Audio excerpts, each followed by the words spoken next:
ba yung nararamdaman ko ngayon? Mukha swerte tayo. Ang kamatayan ni Ramon na magdadala ng swerte na yan.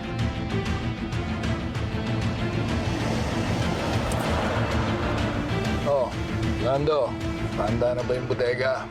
Paparating dyan si Mr. Navarro. Napakita ko sa kanya yung bago nating bagsakan ng mga produkto natin dito sa Quiapo. Lucio, parang sasakyan ni Ramon yun ah.